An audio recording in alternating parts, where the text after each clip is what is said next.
Hi guys, I haven't actually taught you guys yet this year, so I'm Ahmed. I know quite a few of you from different things over the years, but I'm one of the, if you don't know me, I'm one of the final years with Anush. So, A2E assessment, like Anush said, I'm going to ask lots of questions, not in a mean way, just to get you guys involved, because this thing is super, super important, and it's one of the things that we'll actually be doing a lot when we are foundation doctors and beyond. So we'll do this sort of case-based format. So to make a start, we've got Megan Heaney, and like Anush says, this is a guaranteed OSCE station. Every single year, an A2E assessment will come up as an OSCE station. Right, so we've got Megan Heaney. You're the F1. You're covering the surgical wards at Barnet Hospital, and it's at night. So you're doing ward cover, and it's a Saturday night.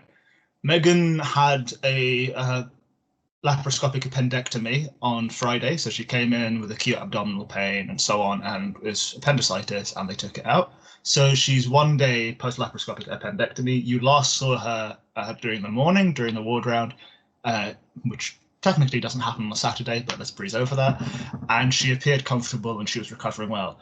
But now you're having lunch in the canteen, you're bleeped repeatedly from the same number, so you've got the idea that, oh, somebody's really trying to get my attention. You go get a phone, you ring back, and the nurse looking after her says she's struggling to breathe and they want you up there ASAP.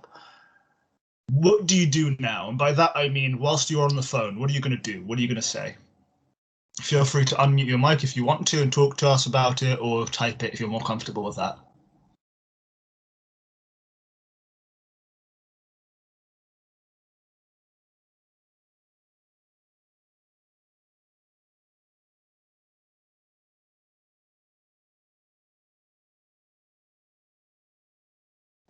Ask if she has a patent airway. Good. And what's the easiest way to ask if the patient has a patent airway?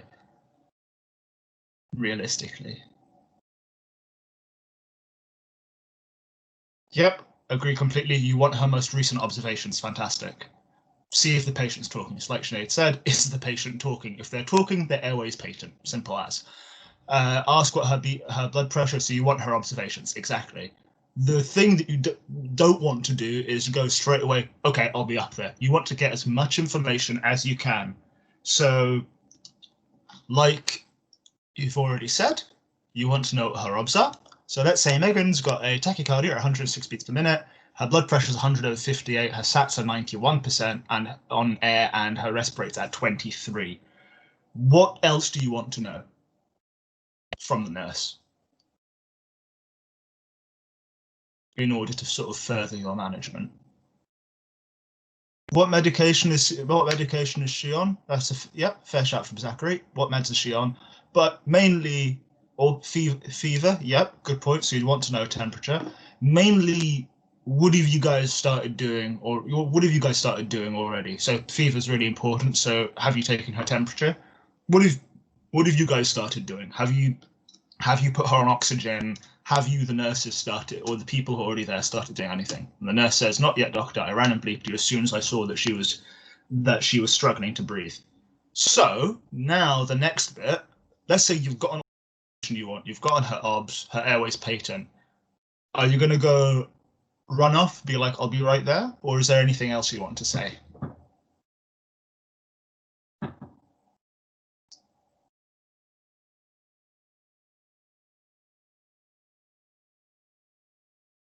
Perfect. Yeah, perfect. So the really important thing is, don't forget, you can ask people to start doing stuff while you're on your way.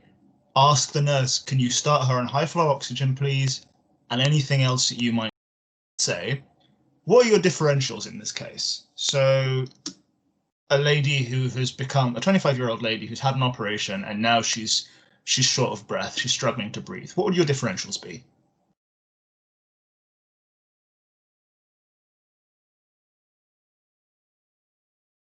Yep, could be atelectasis. It could be an anastomotic leak, true.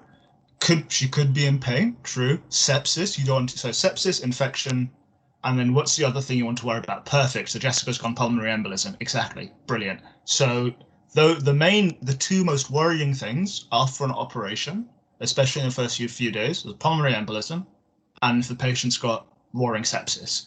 You've also got things like anastomotic leaks, but with an appendectomy, you don't really form an anastomosis because it's a blind-ended structure, so you're not connecting two tubes.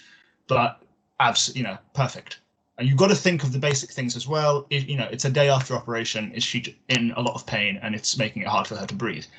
However, if it's pain, you wouldn't expect sort of things like her, necessarily for her SATs to be dropping and things like that. So with those differentials in mind and looking at her observations, you've already said you're going to ask the nurse to start her on high flow oxygen. Is there anything else you want the nurse to do?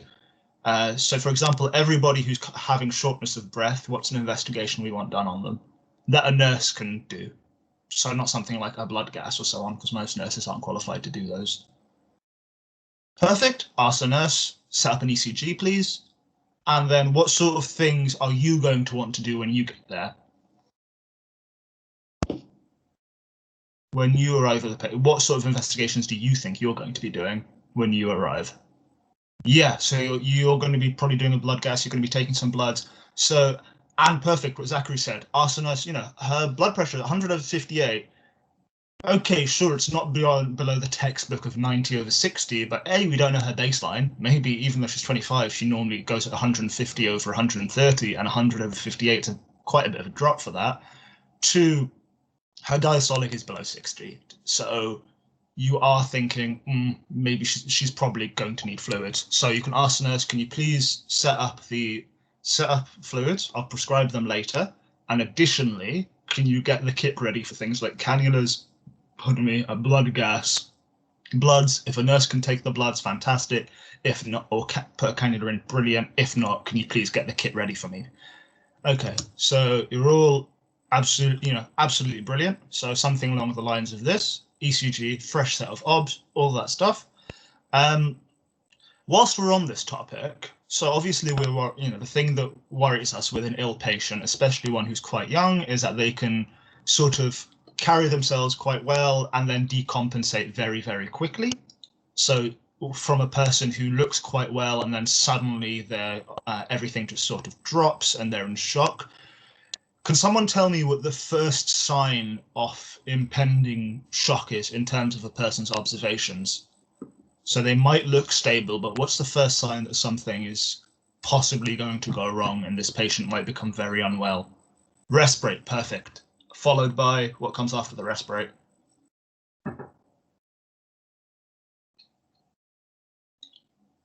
So, as Jordan and Jessica have said, if a person's respirate is going up, even if it's a solitary tachypnea, you want to start thinking, hang on, is something going on here? Even if the patient looks well, heart rate will follow. SATs will start dropping afterwards, because remember, the whole point of things like you're compensating through increasing your heart rate and your respirate is to maintain your saturations. So things like SATs and blood pressure start dropping afterwards. By the time that somebody's sort of going into shock, like their blood pressure's dropping, it's already getting quite late on, sun's getting real low sort of thing. Basically, to put it succinctly, never ignore a solitary tachycardia. If a patient's got a tachycardia of 110, but they look fine and you can't think of a reason for it, they're not in pain, they're not anxious, then you want to pay a bit more attention to that and figure out what's going on. Right, perfect. So you've arrived on the ward.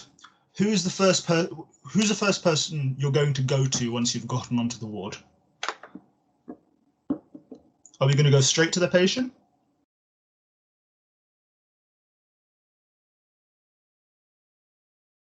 Fantastic. Find the person who bleeped you. By the way, everything that we've talked about is what you would do in real life. In an OSCE station, you've already been bleeped and so on. So an OSCE station starts at this point. So an OSCE station, the first thing you do is you introduce yourself to an actor who will be the nurse. You'll say, hi, you bleeped me. And what are you going to ask the nurse?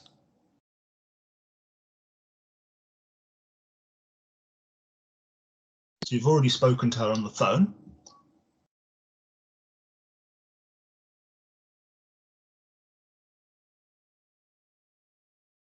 Perfect, yeah. Where's the patient? What's their status now? So you want an update on the obs, or in an OSCE station, it'll be what are the most recent sets of observations. They might say, sorry, we haven't done any. do you want us to get a set of obs? And you'll say, yes, please. Or they'll say, these are her obs from 5 minutes ago. OSCE starts at this point. In real life, the most important thing is get as much done before you've even reached the ward. You don't know. You might be in the canteen and the ward that you need to go to is on the 3rd floor at the other end of the hospital. So ask the nurse all those things. Perfect. Important thing, even on OSCE, can you stay with me and help? Brilliant. Right. So Megan's latest obs are heart rate of 130, her blood pressure's down. If they did obs 5 minutes ago, is that fine? Generally, obs 5 minutes ago is fine, but what you want is the patient to be continuously hooked up to SATS probe, a blood pressure cuff, so you want continuous monitoring, realistically. So the probe and everything, the whole obs trolley thing will be next to them, and you're getting a continuous readout of their heart rate, of their SATs. You can redo their blood pressure every 5 minutes if you want, 15. Realistically, obs 5 minutes ago, fine, but if you've started an intervention, you obviously want a regular set of obs to see if anything's happening, like your O2 saturations. But in an OSCE, if you come in, you're going to ask as you go along the way, can I get this, can I get their oxygen sats? Can I get this? Can I get that? Right. So she's now 130 beats per minute. She was at 100, whilst when you were bleep, she was at 106.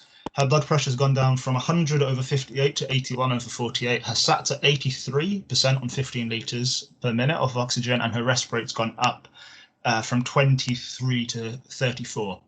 The nurse, you asked for an ECG. The nurse shows you the ECG. Anyone want to take a shot at what the ECG shows?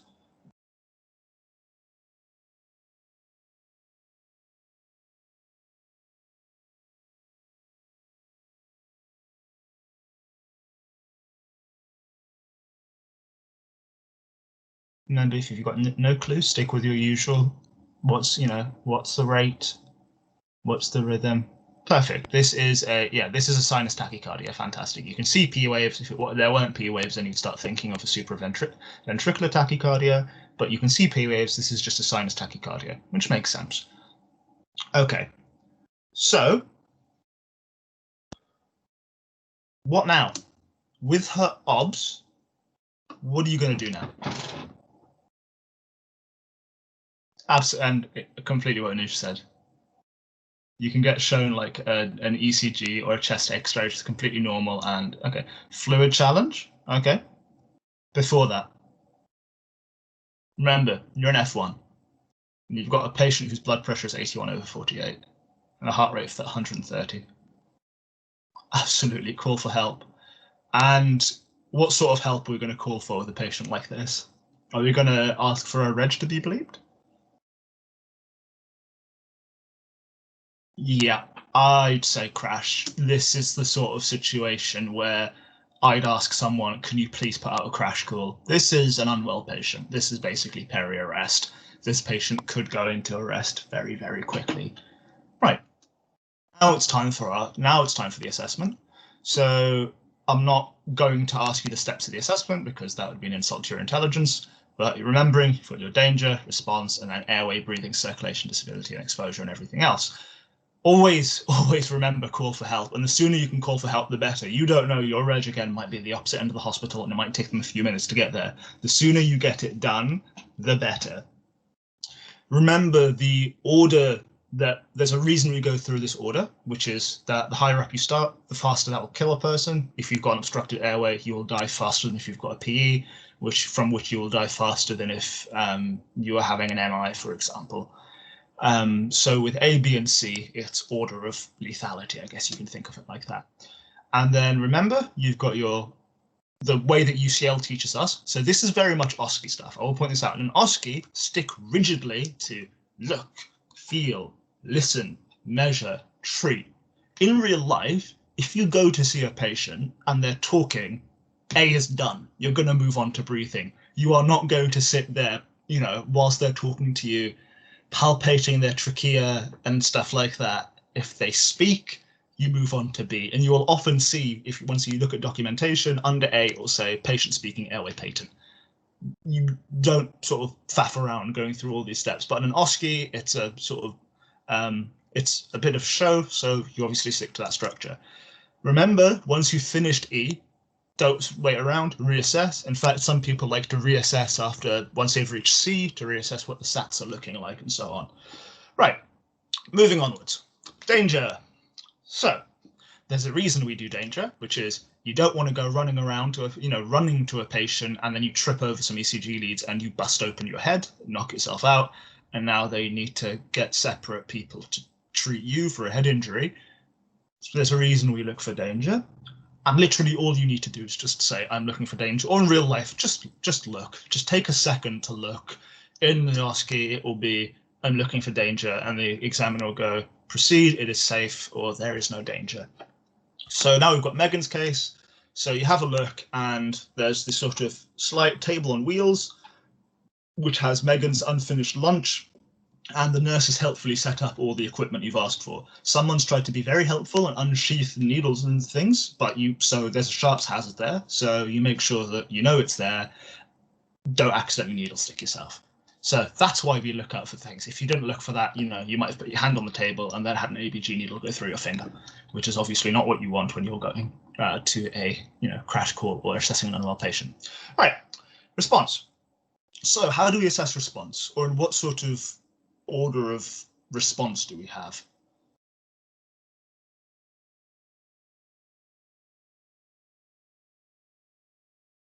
AVPU, perfect. So if realistically you're going to walk in, say, hi Megan, I'm so and so, and I'm one of the doctors. How are you feeling?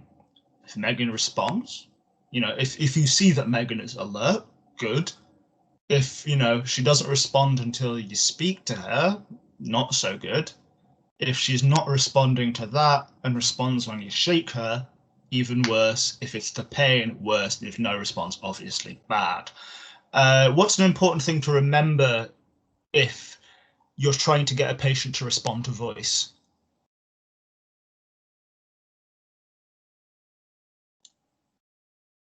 They might be deaf, exactly. The patient might be deaf, or including they might be hard of hearing in one ear. Exactly, perfect. So if always do both ears. Very good. A lot of people forget that and they only do it in one ear, and then you might someone goes to the other patient's ear and they wake up, they were dozing or asleep, and a nurse was worried about them, for example, because their blood pressure fell a bit because they were sleeping. So always try both ears. Where can you elicit sensible amounts of pain in terms of trying to get a response from the patient? You're obviously not going to punch them in the solar plexus, so what sort of places can you try and get a pain response from? Yep, so trap squeeze, perfect. Trap squeeze is a common one. You can compress on, you can push down the sternum as well, and another one is sort of squeeze the nail bed. If you're going to squeeze the nail bed, don't do it between the sort of soft parts of your fingers. You kind of have to get hard side of finger and then between thumb and then squeeze. You can try it on yourself. It obviously hurts. There's a good reason for that. Okay, so we have Megan. So what's Megan doing? Megan is conscious. She's wide-eyed. She's sat up straight and she's pointing at her throat. She's clearly trying to speak, but she can't get words out. Does this change your differential?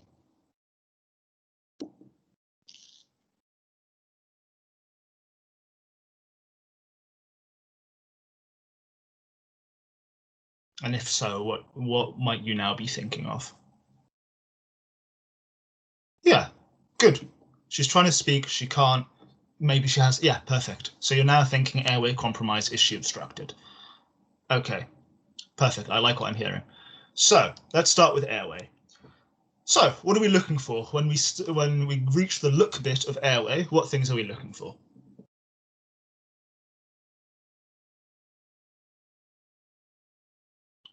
Perfect. Yeah, okay. So when you say any visible, okay, yeah, visible obstruction, good. So tracheal tug, I like that. When you're saying things like tracheal tug, the broad terms you're looking for signs of respiratory distress. Tracheal tug is more of a pediatric one. We don't tend to see in adults, but very good shout. So we're looking for signs of respiratory distress, which include things like using your accessory muscles, nasal flaring, people sort of being sat up, leaning forward to help with their accessory muscle use, pursed lips, that sort of thing. Fantastic. Visible obstruction is a brilliant one. You want to look in a person's mouth. You don't want to be going around thinking they've got anaphylaxis when really they've just got a massive food bolus that's just gotten stuck at the back of their throat. That's really, really good. Perfect. Okay. So additionally, cyanosis, bearing in mind that as common, as much as we talk about cyanosis, if you're seeing it, that's not good. By the time a person is becoming cyanotic, they are really, really unwell, really hypoxic. So as you guys have said, signs of respiratory distress, and you've mentioned them. So things like attempting to use accessory muscles, or things like tracheal tug and abdominal breathing in children, which you'll learn about more next year, and signs of airway obstruction. What other signs of airway obstruction might you look for, sort of, other than inside their mouth and you find something? Any external signs that might indicate that the airway is becoming obstructed?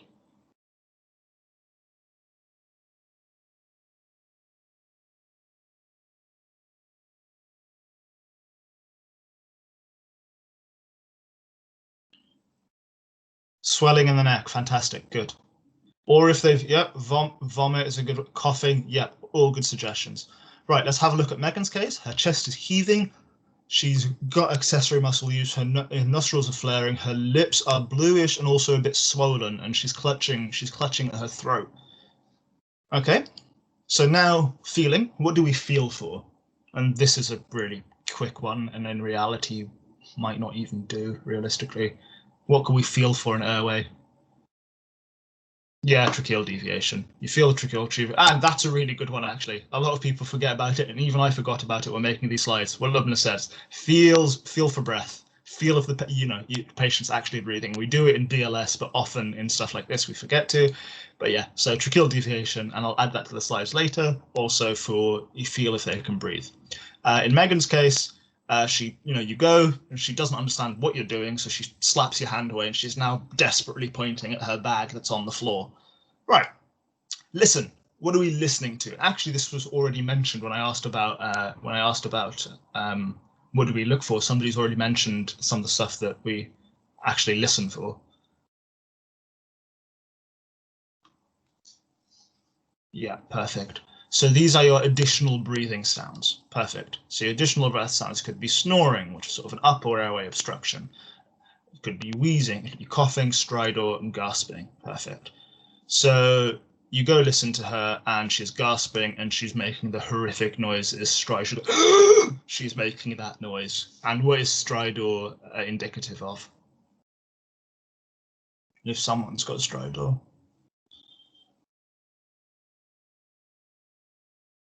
Yeah, perfect. Upper airway obstruction. Remember, wheeze is more of a lower airway thing, so narrowing of your bronchioles, your terminal bronchioles will give you wheeze. Yeah, airway is not the stethoscope bit. Breathing is the stethoscope bit.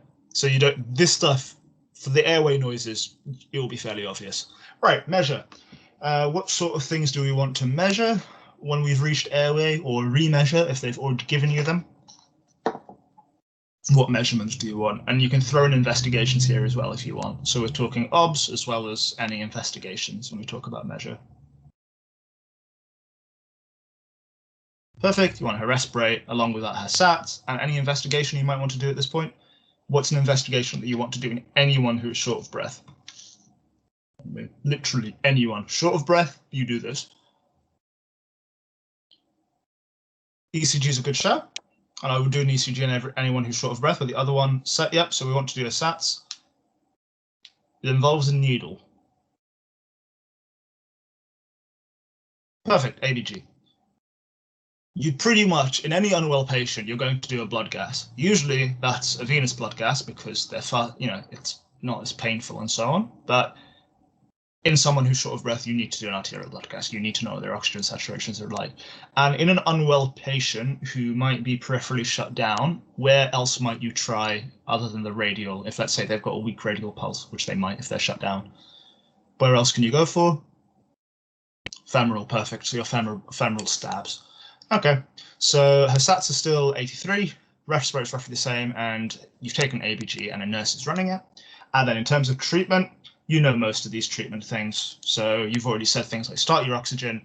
Thing I want to point out, always start it at 15 litres, a non-rebreathe mask, unless there's a very good reason not to. A good example is people worry about COPD. What if they're a CO2 retainer? What if I put them into respiratory depression? Bear in mind, hypoxia will kill you before hypercapnia will kill you. even if they've got a history of COPD, put them on 15 liters per minute, deal with the retention and so on later. If it comes back on their blood gas, that they've got a high bicarbonate, which means they're a CO2 retainer, then you can deal with that. Okay, airway adjuncts if necessary, and airway maneuvers if necessary. Thing to bear in mind, a crash call includes anaesthetists. Right, so Megan's case, she's already on 15 liters. Right, breathing. What are we looking for in terms of breathing?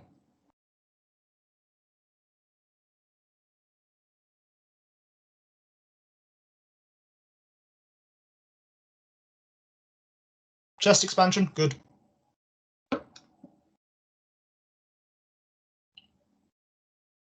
If they're distressed, yeah, that's really important. How is the trust me on this. Within the first few seconds of seeing a patient, your gut will tell you, okay, they seem okay now, to, oh God, call help. When someone is sick, you can tell. You can really, really tell. Okay, so distressed. So symmetry, like Priel said, accessory muscle use, it's pretty much the same as airway. And in Megan's case, the chest isn't heaving as much as it was before. Yeah, perfect, Jessica. So accessory muscle use is really important. What do we feel for once we've reached breathing?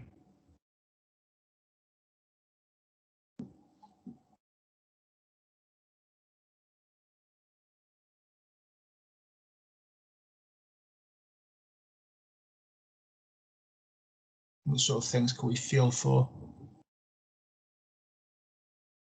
So in terms of feeling, it's very similar to, yeah, perfect. Chest expansion, like Zachary said, chest expansion, and yeah, so, and heaves, and then like Jessica said, percussion. And in Megan's case, she tries to swat you away, but she's too weak to do so, and you don't notice anything weird on that. And then listening is you auscultate the chest. Megan's case has got reduced air entry globally. Measuring is pretty much the same, except you might request a chest x-ray. In Megan's case, her SATs have now come down to 81 from 83. Her respirate is 27, down from 34. The nurse is still running the ABGs, and you've sent for the portable x-ray. And again, in treat, what else can you add at this point? Let's say you've already put them on oxygen, you've trying to maintain the airway. Any other medications you can give?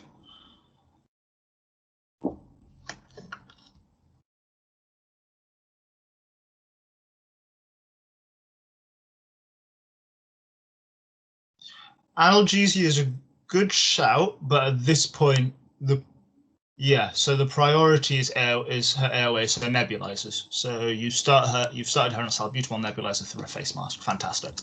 Right, circulation. What are we looking for in circulation?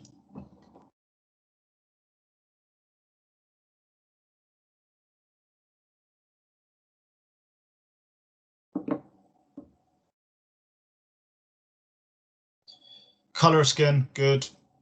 Cyanosed, sweaty, clammy, mottled, edematous, perfect. JVP, pallor, flushed, and she's quite flushed. What are we feeling for? And there's one really important thing in here.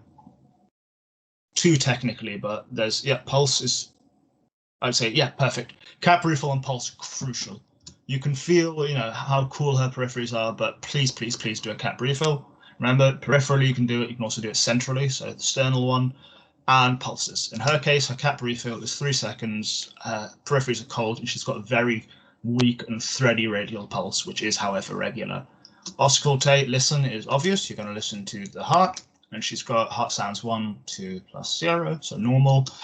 What are we going to measure? What's central cap refill? Okay, really good question. So with peripheral cap refill, where you're pushing down technically for 5 or so seconds, and then you're seeing how long it takes for the color to come back, it's just the same thing, except you're sort of doing it suprasternally or just on the sternum. So you can try it on yourself if you can look down that far, but if you push down above your sternum, it's the same principle. You're counting how long it takes for it to go back from completely pale to its normal color. And the problem is that's dropped, because that's even more central, that's more worrying. Peripheral cap refill could be is worrying, obviously, because it means they're peripherally shut down. If their central cap refill is going up, even worse. But yeah, central cap refill is just you're pushing down centrally, so over your sternum, and it's the same principle. Right, what sort of things do we measure once we've reached the circulation stage? And there's quite a lot of things to measure. And by measurement, I include investigations in this bit.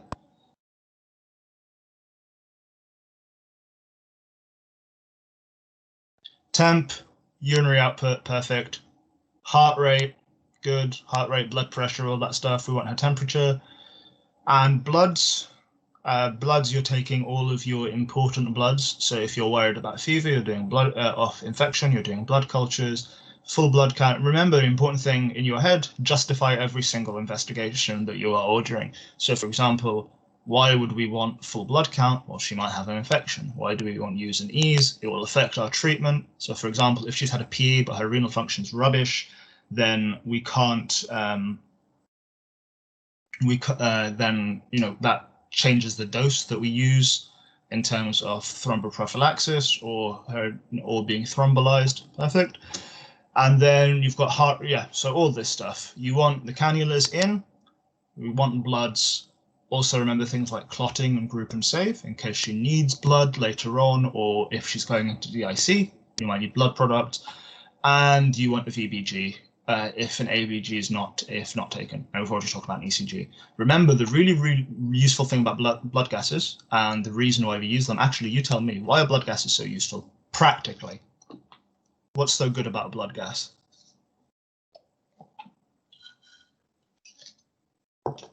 Can do them on the wards. Yeah, perfect. You get the results back within a few minutes. You get someone to run off blood gas machine, come back. Yay, we have our results, as opposed to sending to the lab, which can take, at the shortest, probably about half an hour. Fantastic. Megan's heart rate is 127. Her blood pressure's dropped even more. She's afebrile. She's being catheterized, cannulated, and bloods are being taken. And in terms of treatment, oh yes, lactate. Good point. Lactate is really important. As Anita said, lactate is really important because remember your lactate goes up anytime.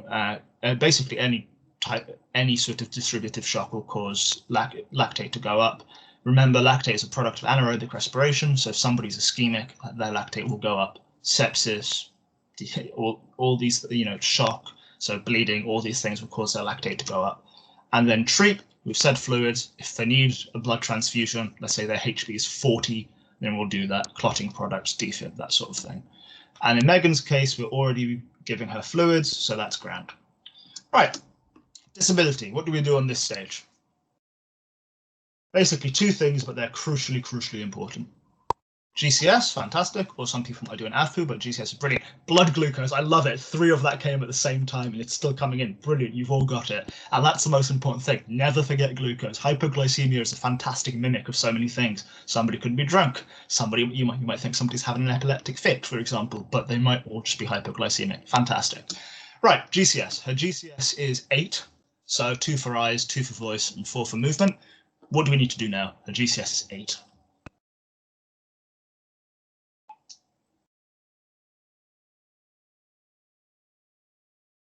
Perfect. Considering, once you're at 8, that means you are not maintaining your airway. You need an invasive airway. So like Jordan said, you need to be intubated.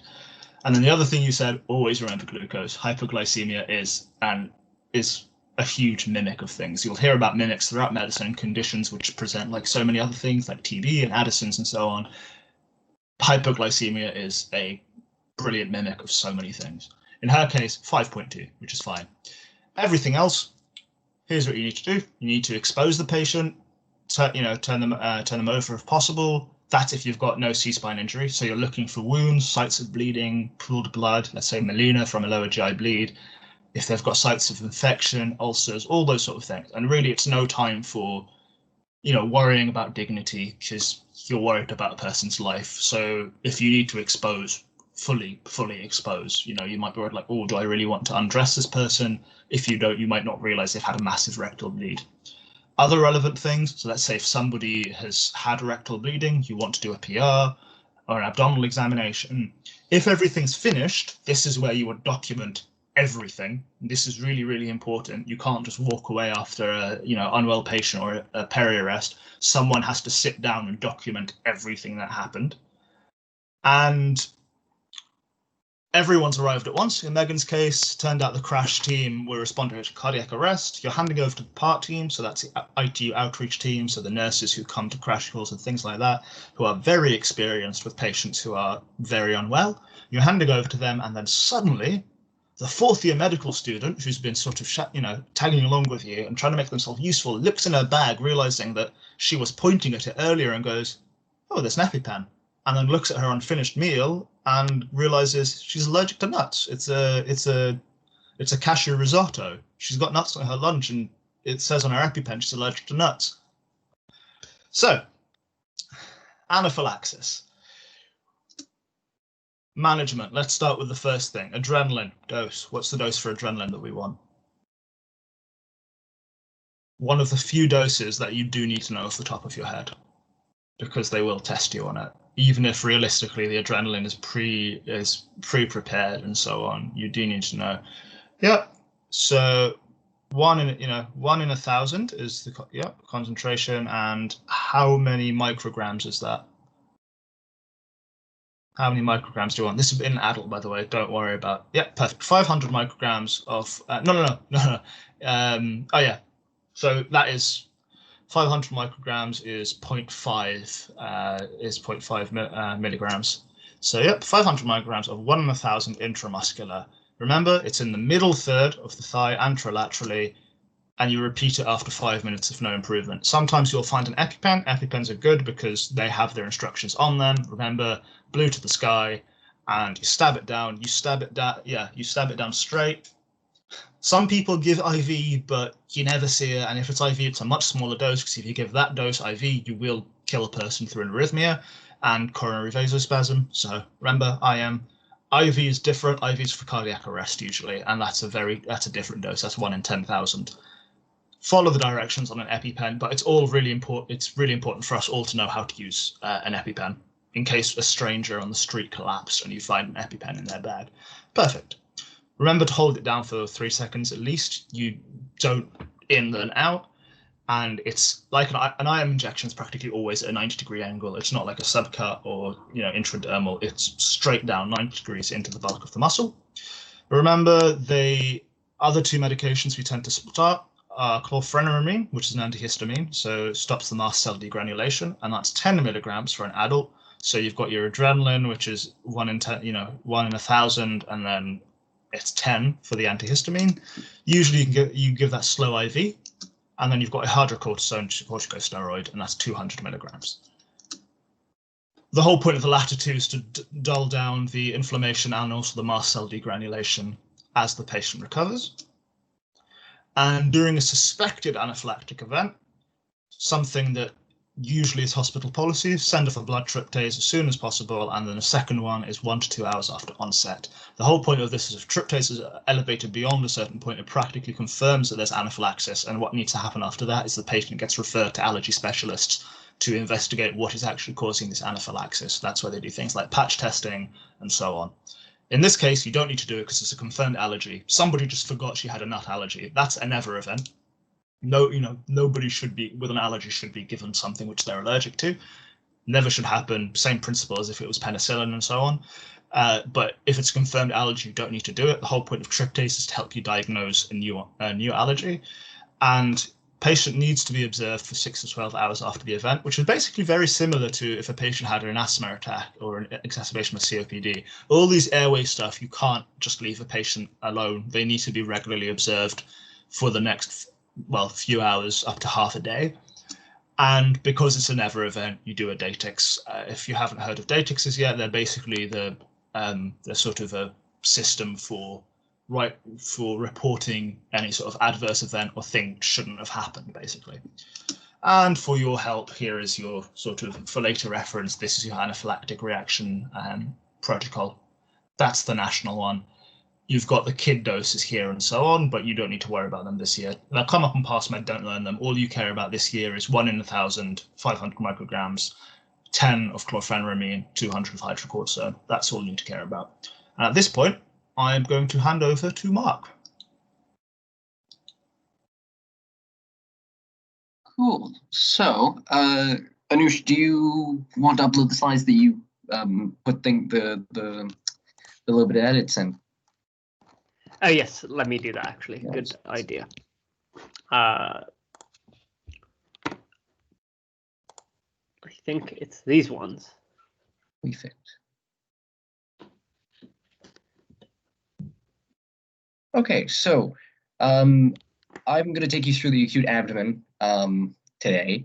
It is a very important presentation. It's a very broad presentation. So the main thing I want to get across to you guys is the common etiologies that you should be thinking about when you examine someone who comes in with the acute abdomen.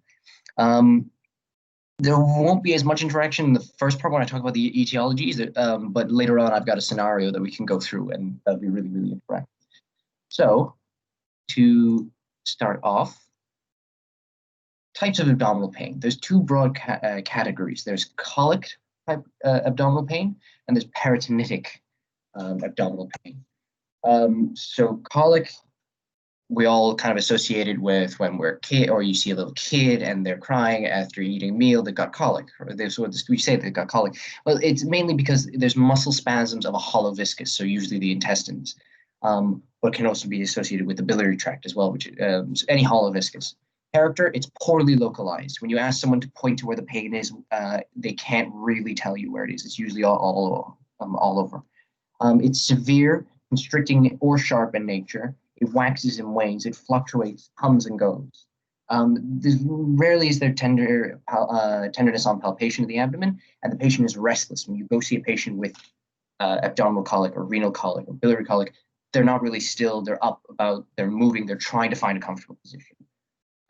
Occurs mostly in obstruction and inflammation, whereas peritonitic pain, it's usually inflammation or irritation of the parietal peritoneum. So remember, when it comes to parietal and visceral peritoneum, visceral isn't innervated as much with somatic nerves.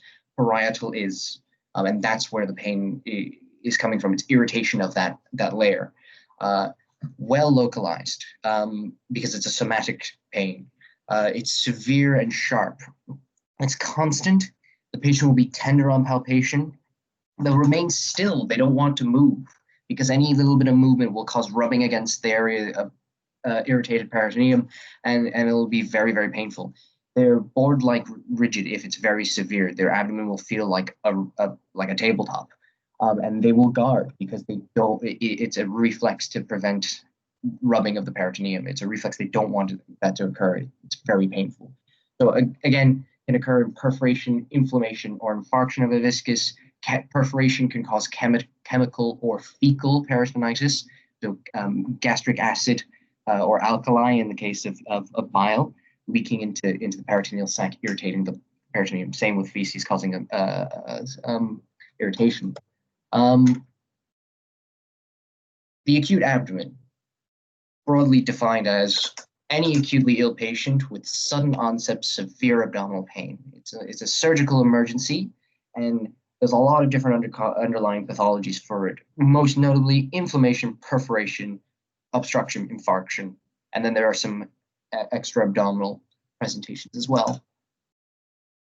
Differential etiologies, so the different causes of presentation of acute abdomen. We'll break it up into quadrants. I won't get you to list off the different types based on the quadrants, but just very quickly, can someone name me an organ that you would think about in the epigastrium?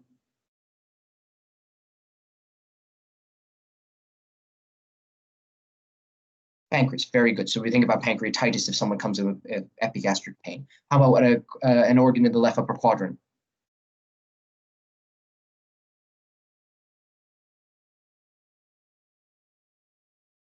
Spleen, very good. Yes, so if they come in with pain there, history of being hit in the back, history of Epstein-Barr virus, we might think they have a ruptured spleen. How about the umbilicus? This is a bit of a trick question. Someone comes with pain in the umbilicus, what are we thinking of at first? Appendix, very good. Why are we thinking appendix? This is an anatomical question. What is the it's referred pain, very good. What's the anatomical place? Yeah, radiates to T10. Good. It's part of the which gut, right? There's the the embryonic gut can be divided into three. Its embryonic origin is the foregut, midgut, or hindgut, right? So it's the midgut, right? And that's why it refers to T10, okay? There's a little, my embryology isn't that great, but the basics of it is the gut is divided into, embryologically, it's divided into foregut, midgut, hindgut. And its referred pain is kind of based loosely on that idea. So the appendix is part of the embryological midgut, therefore it is referred to T10. That's where its embryological origin is. How about left lower quadrant pain? What are we thinking of an organ in that area?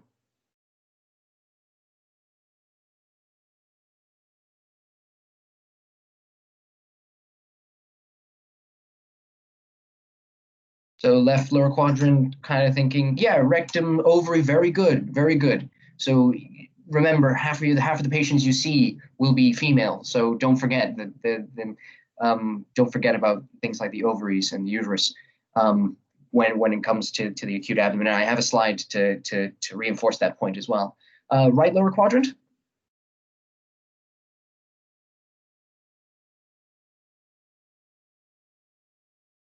Yes, again, so what's on the left is on the right.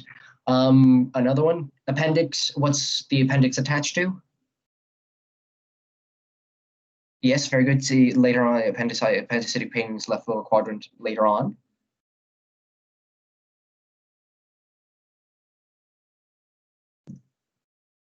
Cecum, very good, very good. And right upper quadrant, big one that's in the right upper quadrant.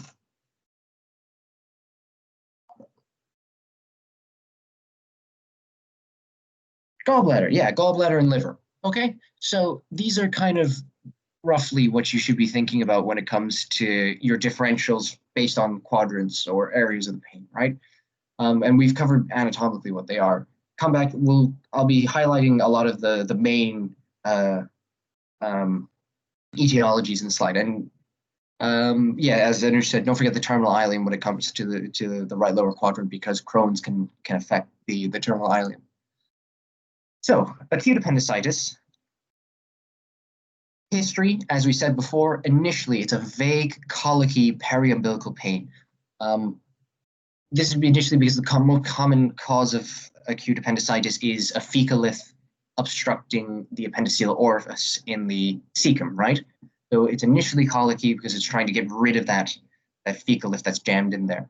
Later on, it tends to localize towards the right lower quadrant at specifically McBurney's point. This is when it starts to become peritonitic in nature. Okay, it's less colicky, it's more constant, it's well localized. There's tenderness to palpation. There's just some information. You might have a retrocecal or a retroperitoneal appendix, depending on anatomic variation. The main, and of these three signs, you can look them up in your spare time, but the main one you're worried about here is Rolfsing sign, is when you palpate on the left lower quadrant, you get pain in the right lower quadrant. Okay. Complications. Anyone want to just spout out whatever complication they can think of acute appendicitis?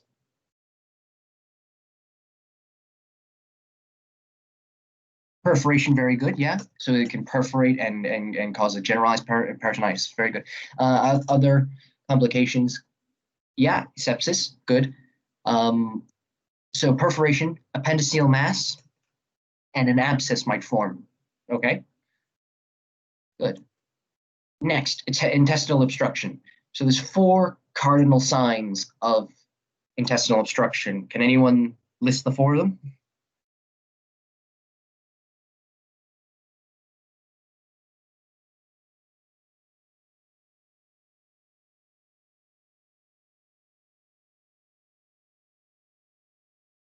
Absolute constipation, very good. Vomiting, not passing. So yeah, there's a good one, Zach, as well. Vomiting, absolute constipation. So this talk is on the acute abdomen, which is acutely ill patient with abdominal pain. So, one of the 4 has to be abdominal pain, and very good, distension. So distension, abdominal pain, vomiting, absolute constipation. Good. Small bowel tends to be intestinal colic. Vomiting occurs early. Distension is less so. Whereas large bowel, pain is more constant. Vomiting tends to be late and absent. And there tends to be, always ask about bowel movements, okay? And yeah, the diagram up here is a good representation of the four kind of main causes of intestinal obstruction, particularly small bowel. But this can vary with age. So older patients start thinking that if they have large bowel obstruction, is there a tumor in the large bowel? Younger patients, more likely interception or twisted, obstructed or strangulated hernia, okay? And if they have a history of abdominal surgery, think adhesions. Acute peptic ulcers, very, very important topic. Very, and it is a surgical emergency, so you need to take a good history with this one. So, main points: it's acute onset epigastric pain. There's history of dyspepsia or GORD, gastric ulcers. There's pain on eating, weight loss because they're reversed to eating because of the pain, and it's relieved by vomiting. Duodenal ulcers, eating relieves the pain, so there's no weight loss. They tend to eat quite a bit, and because it relieves the pain. Other symptoms: acid brash, water brash, heartburn. There might be a history. Drug history is very important. So NSAIDs, steroids, aspirin. If any patient is on any of these drugs, ask if they're on gastroprotection like omeprazole. Smoking history, stressful job. Those kind of things are important. Complications. There's two main complications of peptic ulcers. I'm going to concentrate on duodenal ulcers because I have an anatomy question based on it. So can anyone name the two complications of duodenal ulcers?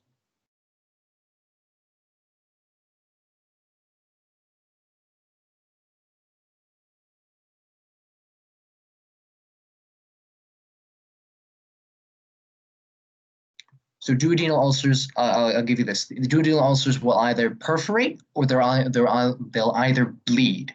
Which ones perforate and which ones bleed?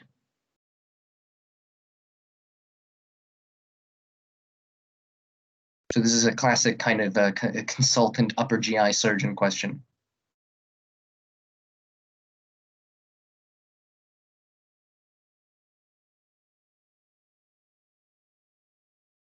I'm talking duodenal in general. So which duodenal ulcers will perforate, which ones will bleed?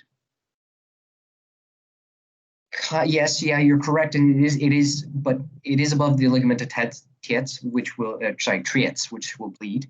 But I'm talking about anterior or posterior. So do anterior ulcers bleed or do they perforate?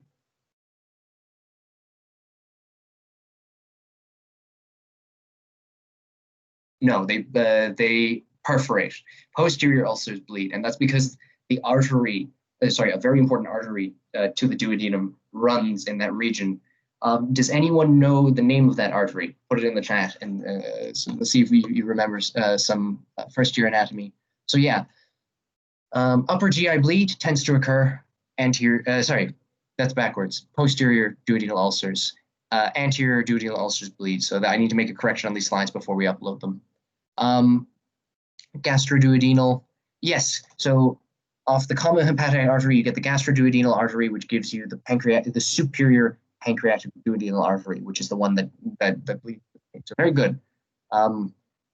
Good. So those are your two main complications: bleeds in posterior ulcers, perforation in anterior ulcers. I'll correct these slides before we upload them for you guys. Good. Biliary colic and acute cholecystitis, mainly patients in their 30s to 60s. It's the 5 Fs. So fat, fair, female, 40, fertile is the classic kind of memory aid for biliary colic and acute cholecystitis. So right upper quadrant pain, right? It radiates to the tip of the scapula. Severe and constant with excruciating exacerbations, especially after eating a fatty meal. So history is very important to ask that. Relief by analgesia, nausea and vomiting, and there's a history of flatulent dyspepsia. Right? So as I mentioned, eating fatty foods tends to cause pain plus a lot of dyspepsia in these patients. So it's tender with guarding. Murphy's sign is positive. I can't remember if Rena went over Murphy's sign last week, but basically She did. She did. Okay, so I won't tell you. So if someone could put that in the chat, that'd be really helpful. And there's another sign that I want to talk about, which is Boas's sign, which is hyperesthesia of the right scapula, because pain of the gallbladder and liver capsule tends to be referred to the right tip of the right scapula. So if the Boas's sign is tested if you drag a neurotip along the right scapula, it's quite sensitive. There's dull percussion under the costal margin, and bowel sounds may be present if there's no perforation. If there's perforation, you might get a gallstone ileus or paralytic ileus, and bowel sounds might be absent in that case. Diverticulitis. So there's diverticulosis, which is diverticular disease, just outpouching of the large intestine in elderly patients. No signs of infection. On the right costal margin, patient stops breathing. Very good. Yes, they stop breathing because they're acutely in pain, because you've touched an inflamed gallbladder. Okay, good, well done. Diverticulitis. So diverticulosis is diverticular disease in the elderly patient.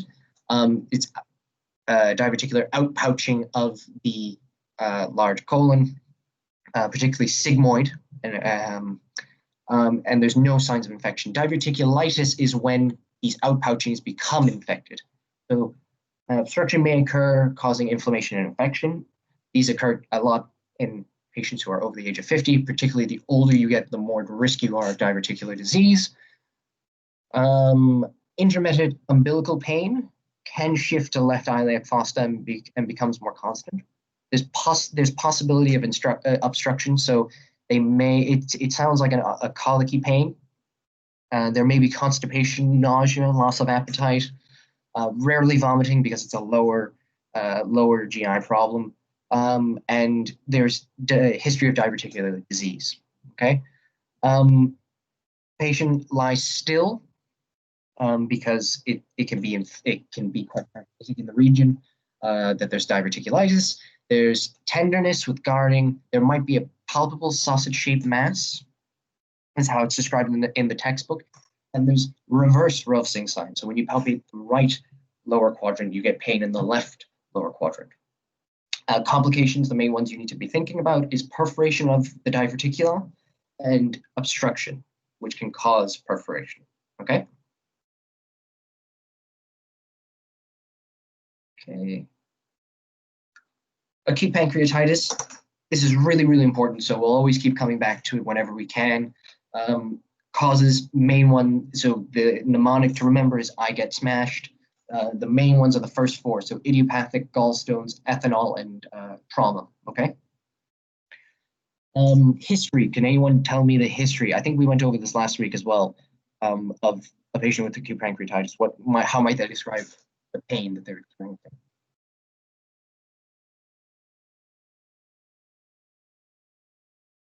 Severe pain, whereabouts in the abdomen?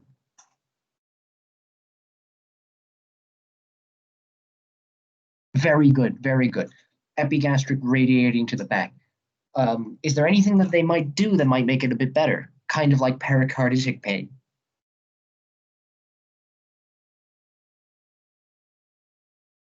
Yeah, leaning forward. They might describe leaning forward helping a bit with it, right?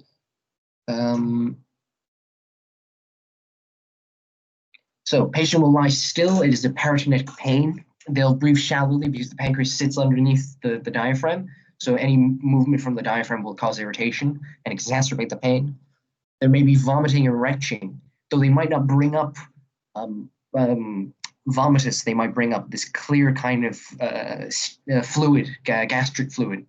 I remember one patient was bringing up buckets and buckets of this this kind of gas, this clear, thick, viscous gastric fluid when I went to clerk him in A&E when he presented with acute on chronic pancreatitis.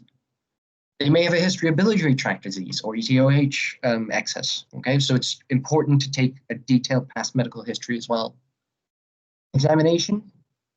Anyone want to put forward some ideas? So this is likely a peritonitic pain.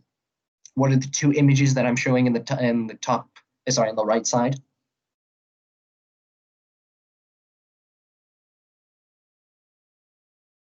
Gray Turners, very good.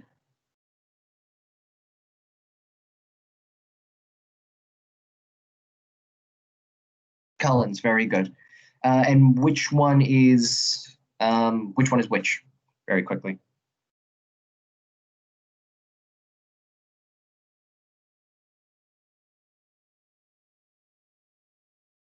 Fantastic. Gray Turners, flanks. Collins, periumbilical or midline. Okay, good.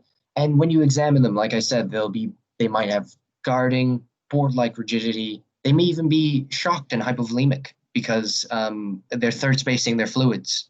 And if there's Gray Turners or Collins sign, it's very severe. It's hemorrhagic and necrotic, or necrotic pancreatitis, as Ahmed mentioned last week. So these should be sending, if you see these, alarm bells should be going off in your head. Okay. And there may be generalized signs. So they might be dehydrated, they might be jaundiced, they might have a fever, tachycardia, they might be short of breath. Abdominal aortic aneurysms. So if they rupture, the main things to take home with this is it's a dull, aching pain that radiates to the back on presentation, usually on first presentation. If there's an acute tearing pain, it's likely that it's ruptured. You might feel a smooth, firm mass in the epigastrum of the umbilicus. It's expansile, so it's not pulsatile. It expands outward instead of up. It expands upward instead of outward. There may be radial femoral delay because it may have ruptured or dissected. Weak peripheral pulses it's not a good sign. So remember to do a peripheral vascular exam if this is what you're thinking of. Okay. Tender if there are inflammatory changes or stretching, but again, on acute presentation, this is unlikely. It's more likely that it's ruptured, and so they're hypovolemic. They may go into hypovolemic shock.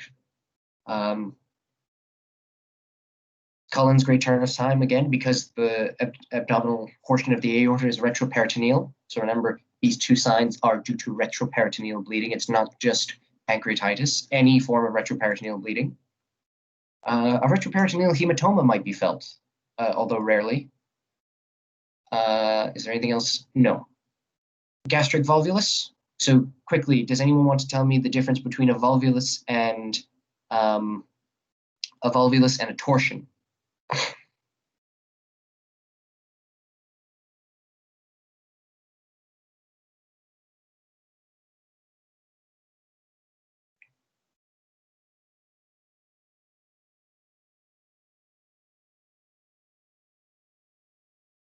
Okay, so a volvulus is turning on its mesenteric axis about its blood supply. Yeah.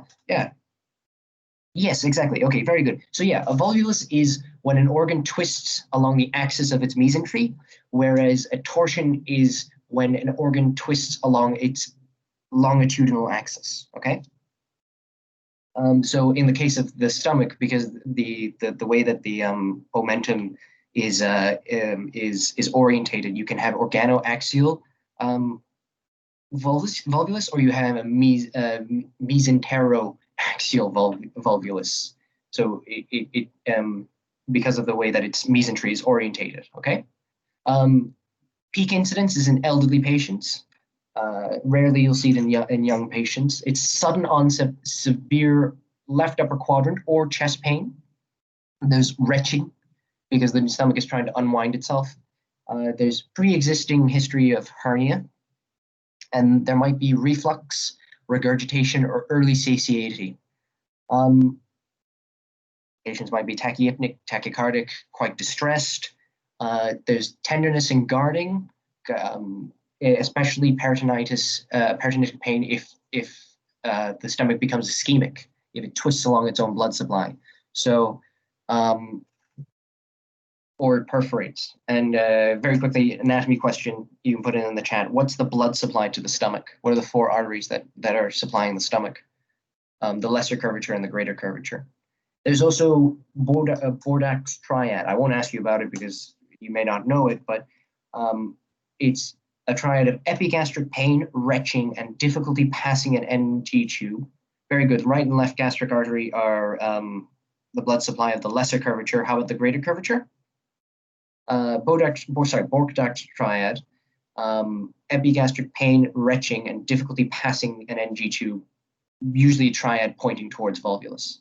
So the gastric arteries, yes, left and right, and gastrosplenic, yes, that supplies the posterior aspect of the stomach. What about the greater curvature? The greater curvature is the gastroomental arteries, so the right and left gastroomental arteries. Gastroduodenal is a branch of the common hepatic artery which supplies the pylorus into the duodenum and then gives off the pancreatic duodenal artery, the superior pancreatic duodenal artery, which is what we talked about in posterior duodenal ulcers. So that's why they bleed. Good, good. Your anatomy is good, guys. So just wanted to briefly talk about urological causes of the acute abdomen, because the kidneys, ureter, and the bladder sit in the abdomen. You should take a urological history, ask about frequency, urgency, dysuria, hematuria, okay, oliguria, and anuria. Common causes of abdominal pain associated with urological systems: ureteric stones, cystitis, and pyelonephritis, okay? You can read this, you can read a bit more detail into this later. It's acute pyelonephritis and renal colic come up in Mod C, not a lot. And urology is a 5th year specialty, so I wouldn't worry too much about it now, but just have these in mind whenever you see a patient with abdominal pain. Ask about these things, okay? Gynecological causes, again, another 5th year topic, but important to take an all-rounded history with a patient, okay? So you're asking about menstrual history, past gynae history, dysmenorrhea, intermenstrual bleeding, amenorrhea, and the main things you should be thinking about are ectopic pregnancy, because this is a gynecological surgical emergency. This is, the patient can bleed out, and there will be signs of hemorrhagic shock in these patients, and they will die very quickly unless there's intervention. And acute salpingitis, not as urgent as ectopic pregnancy, but important to know as well. There are also medical causes of the acute abdomen. They're rarer, but something that you can think about is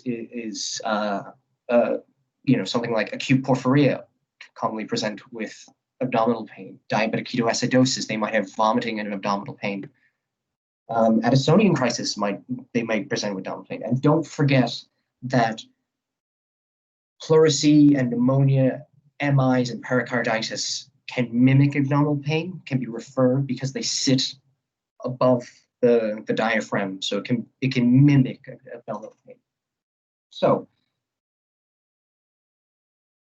I'm bringing you guys a scenario. There's a 22-year-old female brought to you by her housemates in A&E. She's complaining of tummy pain. What do you do? What's the first thing that you're going to do? Assuming she's well enough to be able to she's not crashing, basically. Yeah, you can do Dr. ABCDE. That's a good first answer when someone asks you what's the first thing you're going to do when you see a patient in A&E. But she's relatively well. She doesn't look like she needs a crash call. So what do you she's able to talk to you. What are you going to take first? What's the first thing that you do whenever you see a patient?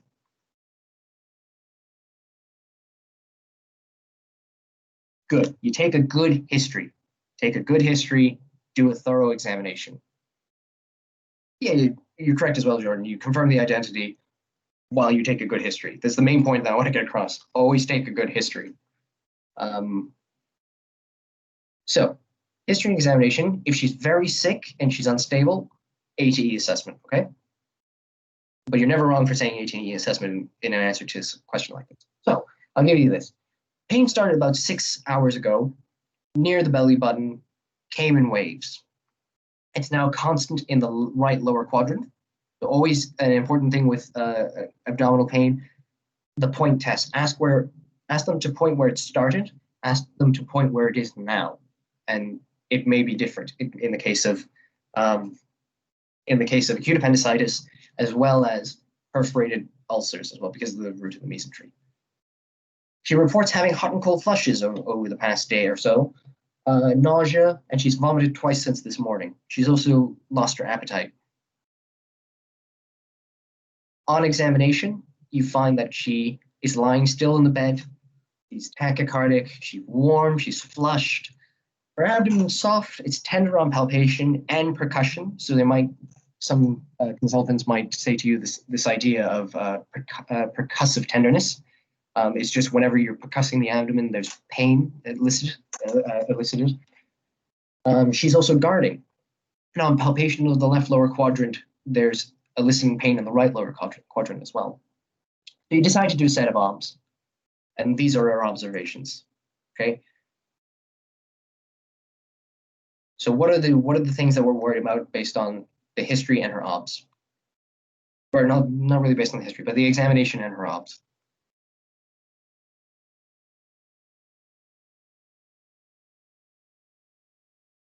Good, that's a good starting differential.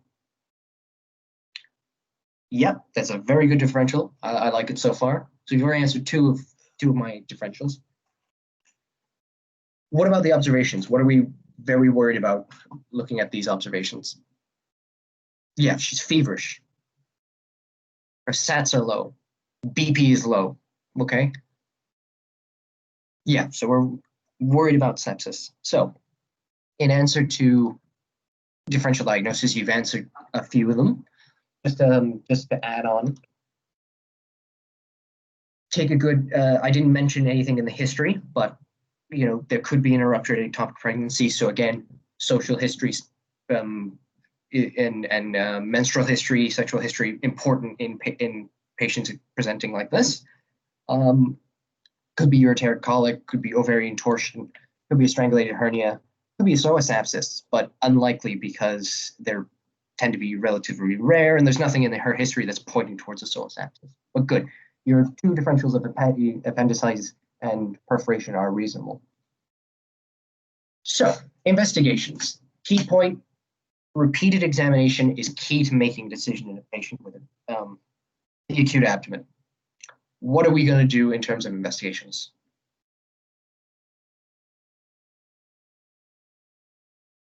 Pregnancy test. Good. Something you can do by the bedside, right?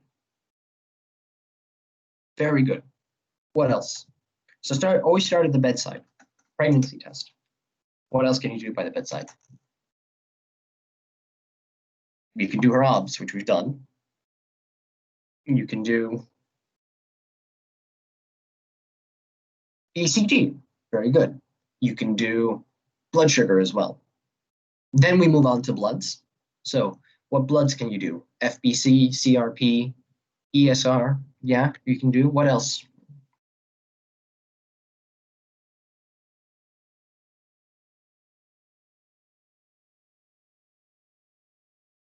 So this patient's BP is about 91. So you can do lactate, very good. You can do an ABG or a VBG for lactate. U's and E's, LFTs. Why are you doing U's and E's, Jessica? Because I was just about to allude to why you would do it. So why are you choosing to do U's and E's?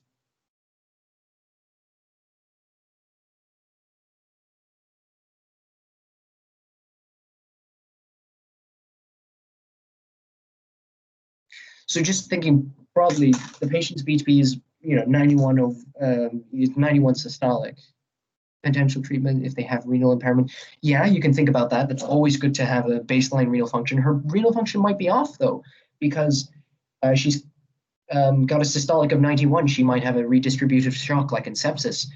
She may have an AKI, so it's something to keep in mind, okay? Anush has a very good point. CRP tends to be more acute. ESR tends to show more chronic inflammation, but good answers nonetheless. What else can you do? If you're worried that this patient is going to go into surgery, so you've done your FBC, U's and E's, CRP, LFTs, blood culture, ABG, VBG, right? You're going to send this patient to surgery. What's going to happen during surgery? Group and save, fantastic. That's what I was going for. This patient might need to go in surgery. It's good to get a group and save going just so you know ahead of time, okay? So, cover that. You guys have come up with good bloods. I would say amylase lipase if she was epigastric pain. So, but you guys have covered pretty much all the main bloods. Imaging, just because I'm conscious of the time, erect chest X-ray. Most patients with the acute abdomen, especially if they've got peritonitic pain, because there may be perforation and we're looking for free air underneath the diaphragm. Okay. Abdominal X-ray, more indicated for obstruction, fulminant colitis, or perforation. Abdominal ultrasound and CT are quite good. Ultrasound is good because it's quick, it's easy access, but it relies on someone who has training to read it, and not every A&E has it. But it's a good diagnostic test for what we're thinking of, which is acute appendicitis. So, what's next? Sepsis 6. Very quickly, since Brina hammered it into you last week, give me what the 3 that you take and the 3 that you give.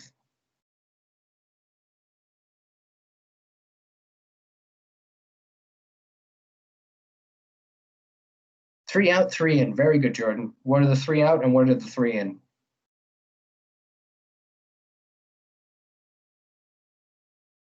Urine output, cultures. One more. Lactate, very good. Fluids, O2, antibiotics, those are your 3 in. Very good, you guys remember. Good. You've basically covered the basic management of this patient. So these are her results.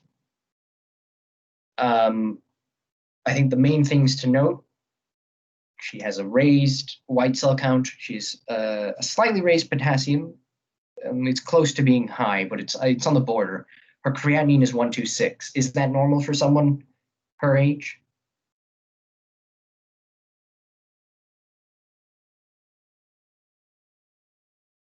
Probably not. It's very unlikely, unless she has a history of renal disease. A creatinine of 126 is very high for someone her age. I see her CRP is 100, so it's very high. You do an ultrasound of the abdomen. It's a hyperechoic, aperistaltic, non-compressible, dilated mass. And if we were to do a CT, we would see dilation, wall thickening, a cecal bar or arrowhead sign. Sorry, I couldn't get pictures of CT showing that. There might be periappendiceal fat stranding and abscess formation. So we're thinking of appendicitis at this point, okay?